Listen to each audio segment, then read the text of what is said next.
Sallu ala Nabi Muhammad. Para rawuh hadirin hadirat rahimakumullah, kita akan mendengarkan bersama-sama nasihat, tausiah, mau'izatul hasanah yang akan disampaikan oleh beliau, guru kita Al-Habib Ahmad bin Muhammad Al-Habsyi dari kota Solo, Jawa Tengah. Kepadanya waktu dan tempat dipersilahkan. Sallu ala Nabi Muhammad. Bismillahirrahmanirrahim. Assalamualaikum warahmatullahi wabarakatuh.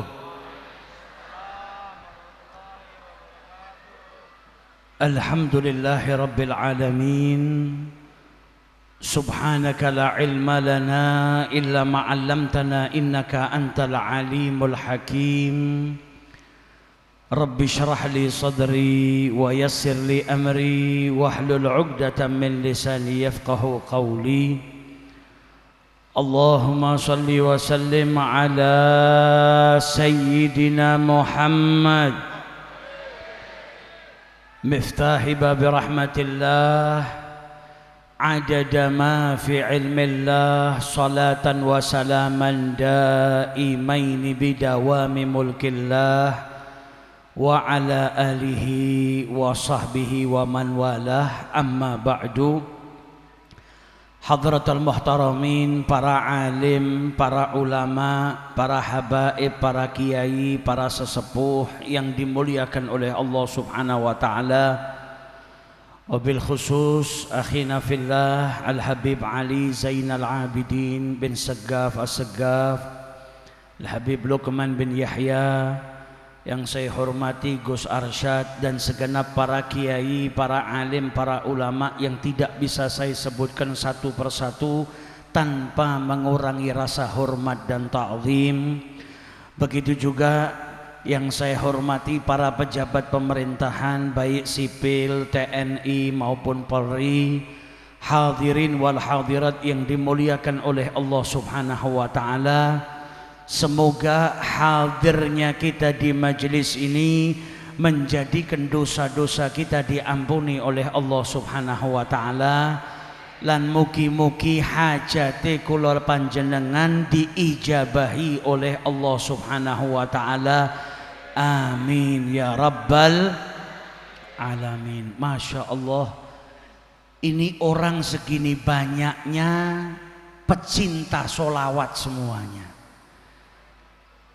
Kalau orang segini banyaknya cinta sholawat, hadir majelis sholawat dengan semangat seperti ini, insya Allah negara kita dijauhkan dari berbagai macam bencana. Kalau di negara kita tiap malam diisi dengan majelis-majelis seperti ini, orang-orang bersolawat berzikir kepada Allah, semoga negara yang kita cintai ini diberkahi oleh Allah subhanahu wa ta'ala, dijadikan baldatun tayyibatun wa rabbun ghafur. Amin ya rabbal. Saya teringat kisahnya Nabi Allah Musa alaihi salam.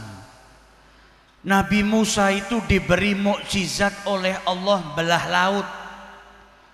Saya tadi bisa belah menungso. Saking kebaknya menungso. Kalau dulu Nabi Musa sama orang-orang pengikutnya ketika ngelewatin laut ndak takut nginjak iwak. Lah saya pas masuk tadi hati-hati, takut ada sikilnya orang keinjak atau ada anak yang ketabrak. Saking apa banyaknya yang hadir luar biasa. Dan ini insya Allah menandakan cinta kita kepada junjungan Nabi besar Muhammad sallallahu alaihi wasallam. Ini orang kumpul segini banyaknya karena Nabi Muhammad. Yang didengar dari tadi namanya Nabi Muhammad, yang dipuji Nabi Muhammad, yang dibaca sejarah hidupnya Nabi Muhammad. Insya Allah kita kelak dikumpulkan bersama dengan Nabi Muhammad, manusia yang dikatakan ahsanan nasi khuluqan wa khalqa. Memang layak karena nggak ada yang lebih hebat dari Nabi. manusia yang fisiknya paling indah dan manusia yang akhlaknya paling indah yaitu Nabi besar kita Muhammad sallallahu alaihi wasallam. Ada seorang wanita dulu namanya Ummu Ma'bad.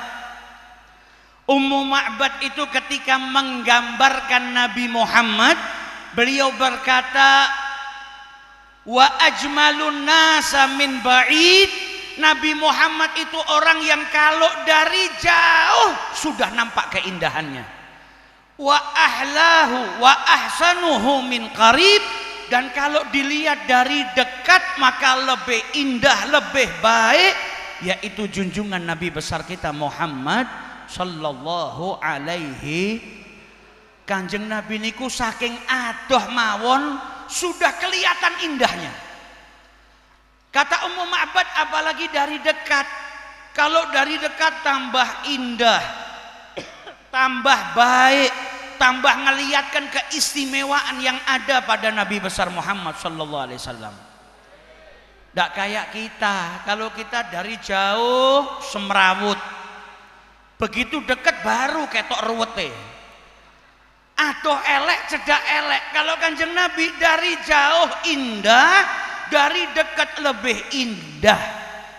Dijadikan oleh Allah manusia yang paling utama baik zahirnya maupun batinnya. Beliau adalah pemimpin kita, suri tauladan kita, yaitu junjungan Nabi besar kita Muhammad sallallahu alaihi wasallam. Nah, panjenengan rawuh teng majelis ngoten niki tujuannya apa? Biar tambah kenal sama Nabi. Kenapa kok harus kenal? Karena Nabi Muhammad niku pemimpin kula lan panjenengan, suri tauladan. Kita diperintahkan oleh Allah ngikuti Nabi Muhammad. Nah, ngikuti niku butuh kenal. Kalau tidak kenal, gak bisa mengikuti Nabi besar Muhammad sallallahu alaihi.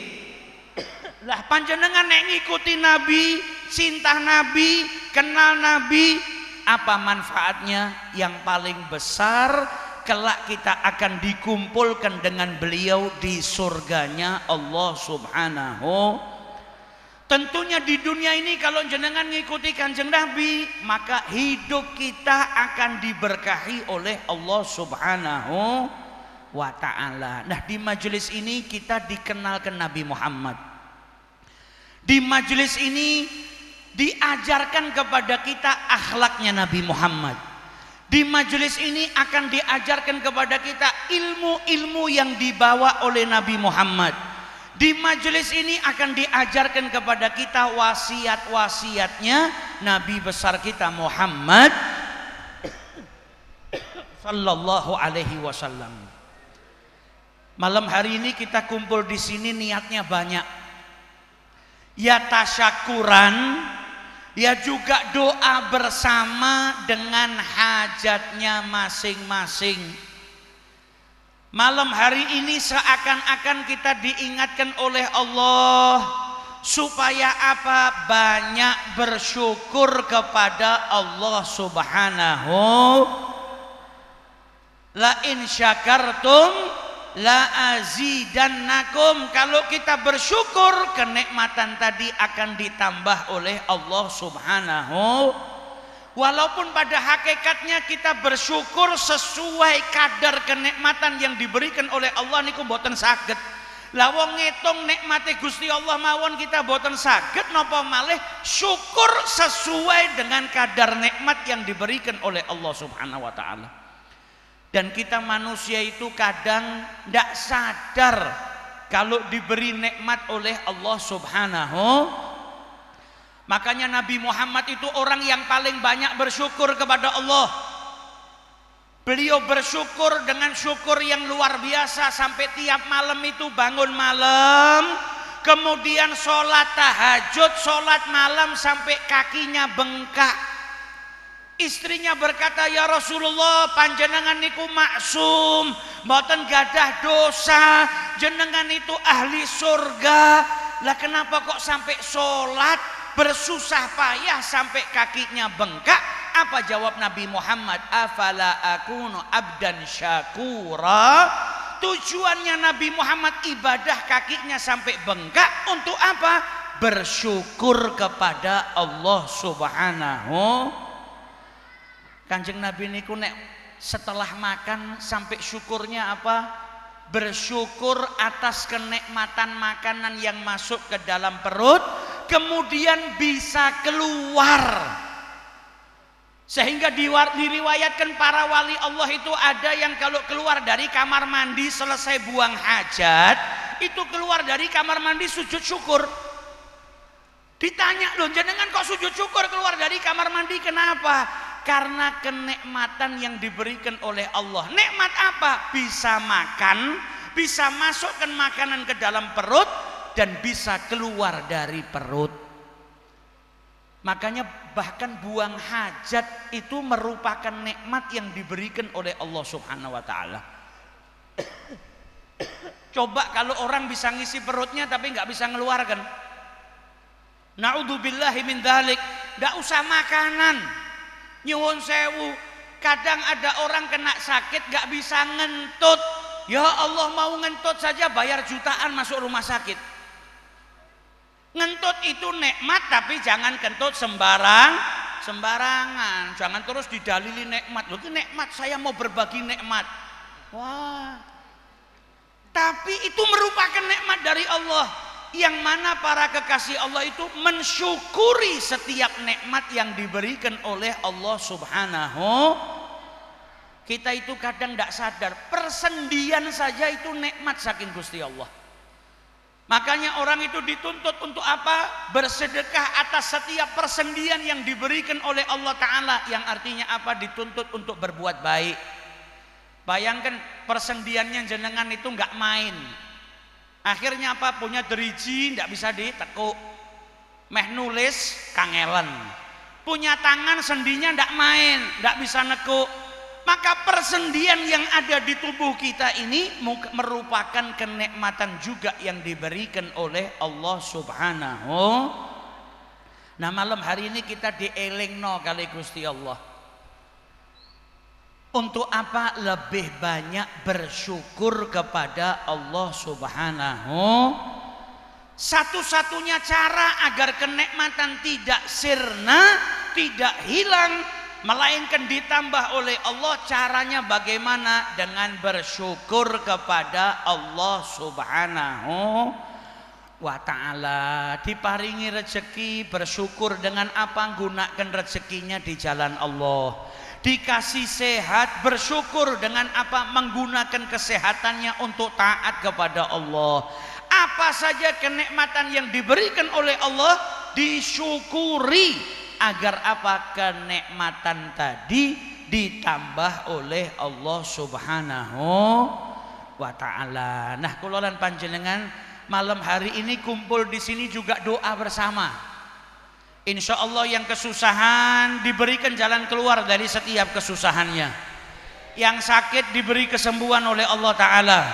Kalau ada bapaknya, ibunya, anaknya, kerabatnya yang sakit, berkat kita doa bersama di majelis ini, mugi-mugi diparingi sehat walafiat oleh Allah Subhanahu wa ta'ala.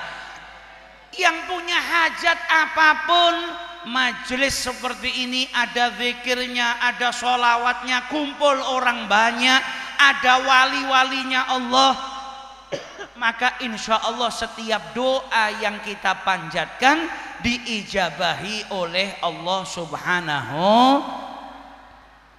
Yang penting kita minta, jangan buruk sangka sama Allah. Kita diajarkan kalau berdoa yang yakin, kemudian kita barengi dengan amalan-amalan agar doa kita cepat diijabahi oleh Allah Subhanahu. Para ulama itu menjelaskan ada orang-orang yang doanya mustajab. Yang pertama, doanya orang yang terzalimi, dakwatul mazlum.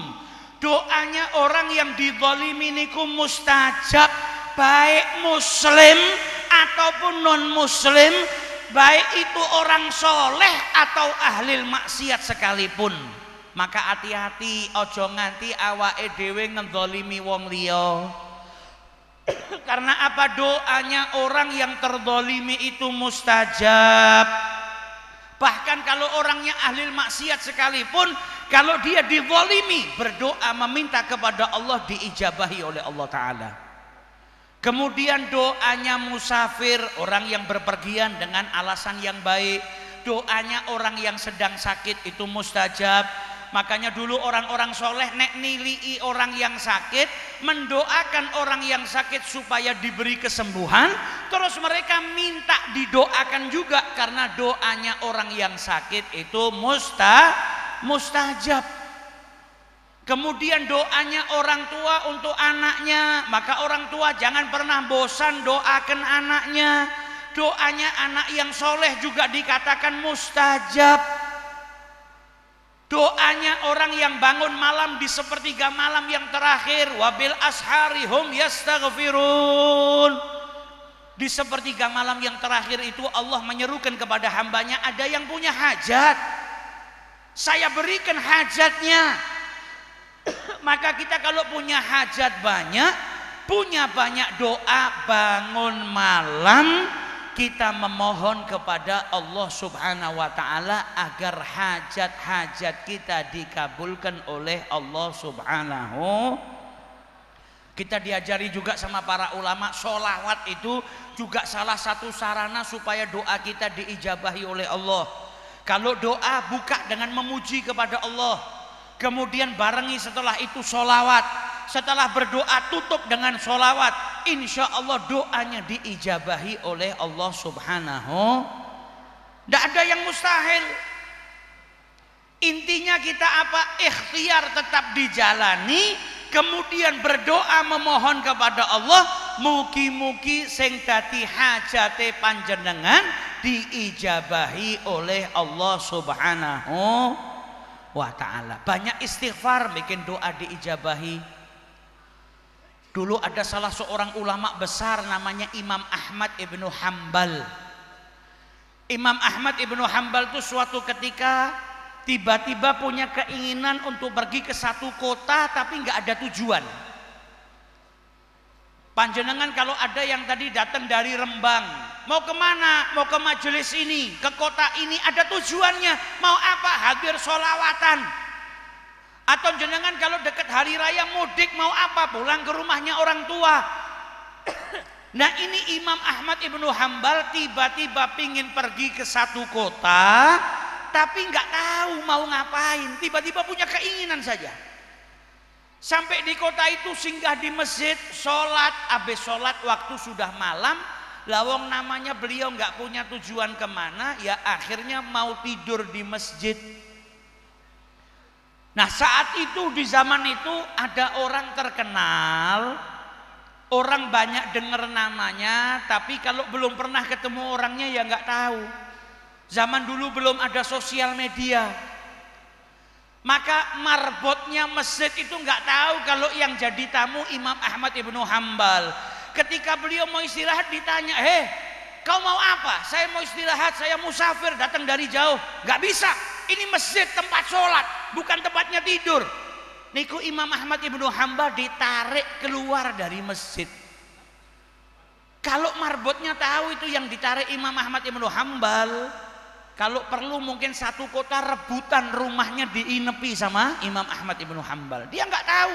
Imam Ahmad ibnu Hambal juga nggak ngomong kalau saya itu Ahmad ibnu Hambal. Nah ketika beliau disuruh keluar dari masjid, di sebelah masjid ada toko roti kecil, makhbas, tempat orang bikin roti. Ngelihat ada orang asing diusir keluar dari masjid, dipanggil, ditanya, kau dari mana? Dari tempat ini. Saya nggak punya tempat buat istirahat, mau tidur di masjid nggak boleh. Kata yang punya toko roti, kalau kau mau kau bisa istirahat di toko saya ini. Oh terima kasih banyak, tapi tempatnya seadanya. Nggak apa-apa, yang penting saya bisa istirahat. Imam Ahmad ibnu Hambal istirahat, ngelihat yang punya toko roti itu ngadon rotinya sambil beristighfar, astaghfirullahaladzim, astaghfirullahaladzim, berkali-kali. Nggak berhenti mulutnya itu beristighfar kepada Allah. Sama Imam Ahmad Ibnu Hanbal ditanya, Pak, jenengan ini mulai kapan ngadon roti sambil istighfar? Oh, dari dulu saya sudah istiqomah memperbanyak istighfar. Terus hasilnya nopo? Yang penjenengan dapat dari banyak beristighfar itu apa? Kata pedagang roti tadi, alhamdulillah sampai detik ini gak ada sesuatu yang saya minta kepada Allah kecuali diijabahi oleh Allah Ta'ala. Kula niku nek nyuwun napa mawon diijabahi kali Gusti Allah. Hanya satu yang belum diijabahi. Nah, ini pelajaran buat kita. Kita itu kadang belum doa sudah suudzon sama Allah Ta'ala. Aku ki wis donga ngene-ngene ora diijabahi. Kita malah suudzon ora diijabahi. Nah, ini Imam Ahmad Ibnu Hanbal ketika tanya sama tukang roti tadi, semua permintaan saya diijabahi kecuali satu belum diijabahi. Enggak terus mutusi dewe ndak diijabahi, tapi belum. Imam Ahmad Ibnu Hanbal tanya, apa yang belum diijabahi oleh Allah? Saya itu pengen banget ketemu Imam Ahmad Ibnu Hanbal, tapi sampai hari ini belum dikabulkan sama Allah. Kata Imam Ahmad Ibnu Hanbal, absyir, kabar gembira untukmu, hajatmu sudah dikabulkan oleh Allah Ta'ala. Saya Ahmad Ibnu Hanbal. Jadi beliau tuh nggak tahu kok kepingin pergi keluar kota, nggak tahu ada tanpa ada tujuan. Ternyata apa? Beliau digerakkan oleh Allah untuk apa? Mengijabahi doa seorang hamba yang banyak beristighfar kepada Allah Subhanahu wa Ta'ala. Allah kalau punya rencana indah, dia tidak pakai pergi jauh, orangnya didatangkan oleh Allah Ta'ala. Seperti masyarakat ini sudah berapa lama libur tidak sholawatan bareng azahir, doa nyuwun kali Gusti Allah, jenengan tidak perlu pergi ke Pekalongan, dihadirkan sama Allah Subhanahu wa Ta'ala. Tapi ya tetap ikhtiar. Kok tidak terus yang jomblo ngaken istighfar tok nang omah berharap istri datang sendiri, malah jadi dudo lapuk awakmu. Ya tetap berikhtiar, kemudian apa? Berdoa kepada Allah, hasilnya serahkan kepada Allah Subhanahu wa Ta'ala. Kita kalau punya hajat minta sama Allah Ta'ala. Nabi sudah jelaskan orang yang doa itu tidak rugi. Kata Nabi, nggak ada orang mukmin berdoa asalkan di dalam doanya tidak ada unsur maksiat, nggak memutus tali silaturahmi. Kalau doanya isinya baik, dapat 1 dari 3 macam. Dan kalau Allah yang ngasih pilihan semuanya enak. Yang penting apa? Doanya panjenengan nggak ada unsur haram, nggak ada qati'atir rahim, mutus tali silaturahmi. Kalau doanya haram nggak boleh. Masang togel doa mugi-mugi menang, mugi-mugi metu, lah ini bahaya. Mau maling baca wirid sih, mau seratib bismillah mugi-mugi ora ketangkep. Nah, ini ngawur. Yang penting doanya baik, nggak ada unsur haram, nggak mutus tali silaturahmi. Jangan benci sama orang didoakan mugi-mugi setruk rong dino terus mati. Nah, ini tidak benar. Kalau doanya baik, kata Nabi Muhammad, dapat 1 dari 3 hal. Yang pertama apa? Diijabahi doanya oleh Allah Ta'ala, cepat diijabahi oleh Allah. Kalau nggak dapat yang pertama, dapat yang kedua apa? Doanya disimpan sama Allah di akhirat. Nanti bisa jadi apa? Doa tadi mengampuni dosa-dosanya, jadi meleburkan dosa-dosanya, atau datang ke rahmat dari Allah, atau derajatnya di surga diangkat oleh Allah Subhanahu wa Ta'ala. Atau kalau nggak dapat yang nomor 2, yang nomor 3, menjauhkan dirinya dari sesuatu yang buruk yang akan menimpa dirinya. Jadi semuanya nggak ada yang rugi. Nek diijabahi nggih alhamdulillah, nek mboten diijabahi jadi investasi di akhiratnya Allah yang nanti menjadikan pelebur daripada dosa-dosa kita. Kalau tidak dapat yang kedua, mungkin besok ada sesuatu yang buruk akan menimpa kita. Berkat doa kita, sesuatu yang buruk tadi tertolak berkat doa yang disimpan oleh Allah Subhanahu. Sampai kadang ada orang soleh itu yang ketika berdoa berharap doanya wis boten sah diijabahi Gusti Allah, biar jadi investasi saya di akhirat yang nanti meleburkan dosa-dosa saya.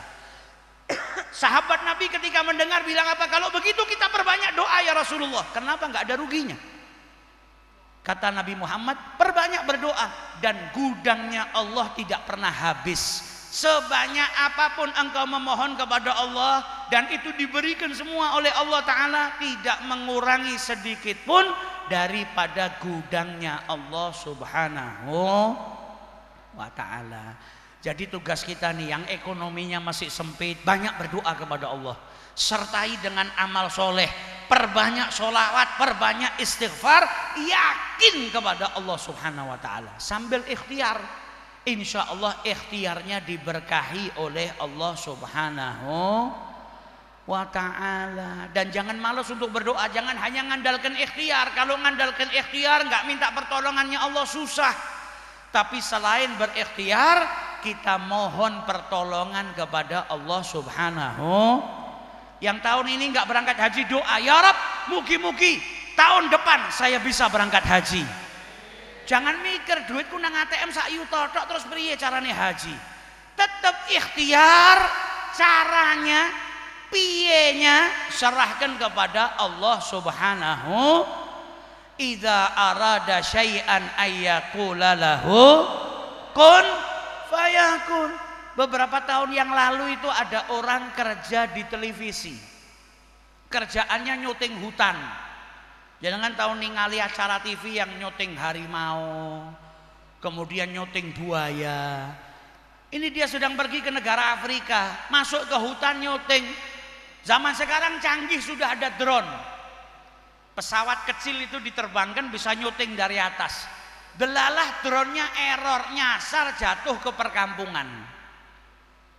Dicari sampai akhirnya masuk ke pedalaman, tempat suku Badui lah istilahnya, pedalaman. Dicari dronenya, ternyata dipegang sama orang tua, kakek-kakek tua. Terus dia tanya, ini apa? Oh ini drone terbang nyuting dari atas. Ini kalau ngangkut saya pergi haji bisa enggak? Orang polos, orang desa kok ngelihat alat bisa terbang. Iki nek saumpami tak ganduli ngantarkan saya ke Mekah untuk ibadah haji bisa atau tidak? Namanya orang miskin pengen berangkat haji. Maka yang punya drone itu tertawa, kemudian difoto, diupload di sosial media, diceritakan orang tua yang polos ini tahun 2000 sekian masih nggak ngerti drone, tanya kira-kira kalau saya berangkat haji naik ini bisa atau tidak, diupload viral. Akhirnya apa? Orang berbondong-bondong rebutan berangkat no orang ini haji.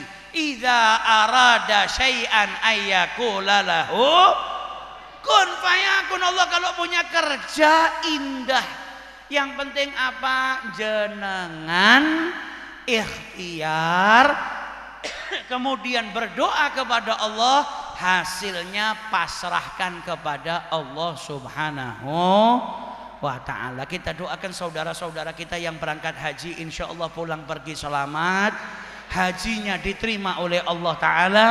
Kita yang hadir di majelis ini tahun depan atau tahun berikutnya insya Allah juga diundang oleh Allah Ta'ala, bisa menunaikan ibadah haji, berziarah ke makam Rasulullah Sallallahu Alaihi Wasallam.